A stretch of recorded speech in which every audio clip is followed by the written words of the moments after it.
Italy's pervy Politico gets a sex pass, Thor is a woman and Captain America is black, and Jason Biggs makes a bad joke worse. Like a current events plumber, I'm going to clean out your news pipes to get rid of yesterday's information clog. News plunger.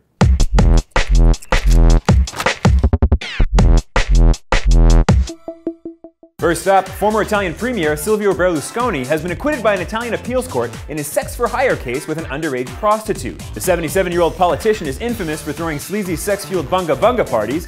In case you're rusty, bunga bunga is Italian for gross old guy. He heard the news of the acquittal while performing court-ordered community service for a tax fraud conviction. Have all the illegal sex you like, Italy, but you gotta pay your taxes. Berlusconi was charged with paying for sex with a 17-year-old Moroccan prostitute named Ruby. It's not a real name. And then used his influence to cover it up. Had he been convicted, he'd have faced a 7-year prison sentence and a lifetime ban on holding political office. But he's now free and clear of all charges against him. Not that jail would have been all that tough, though. It probably would have looked a lot like that scene from Goodfellas where they're all cooking a big feast in the clinker. And by cooking, I mean having sex with. And by feast, I mean 17-year-old Moroccan prostitutes. I'm making a joke about Italy's corrupt legal system, guys.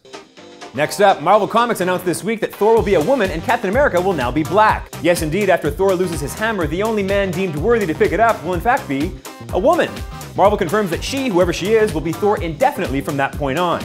Jason Aaron, the series writer, confirms that this is not She-Thor, or Lady Thor, or Thorita, but Thor, straight up. Just a completely new take on that character. We can look forward to the female hero landing in October. Marvel also announced that Captain America will lose his powers, and the Falcon, who was the first ever African-American superhero in the Marvel Universe, will pick up the mantle. I think it's a very cool thing to see the traditionally white male world of comic heroes get more diverse. Not to be outdone, DC jumped on the diversity trend and announced today that Batman will now be a Mexican lesbian in a wheelchair.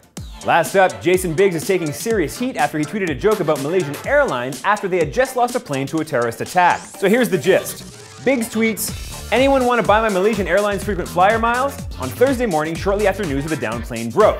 And then Twitter almost broke when it blew up with the Too Soon police taking the star to task for cracking wise. Jason then attacked his chastising followers, calling them assholes and accusing them of having misdirected anger issues. Jason, if you're gonna make a joke, you don't get to attack people if they don't find it funny. Period.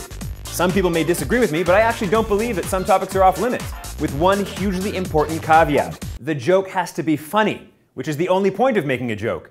Comedy. If you're going to get risky, make sure the payoff is going to be so funny and clever that it trumps the potentially offensive content of the joke. A joke about air miles was not worth the time it takes to tweet it, especially in the context of hundreds of people just losing their lives. Biggs, who's been under fire for his shitty Twitter jokes before, might need a Twitter editor. I suggest Louis C.K. He can make anything funny. To be fair, Biggs went after the airline, not its passengers, and he did delete his initial tweet and then apologized. But I think his real mistake was making a mediocre joke at a bad time.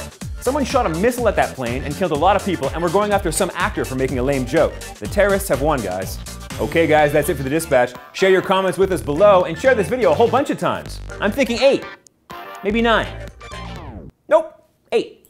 I'm Mark and sharing is caring, unless you're sharing baby pictures or gonorrhea, in which case you're a terrible person.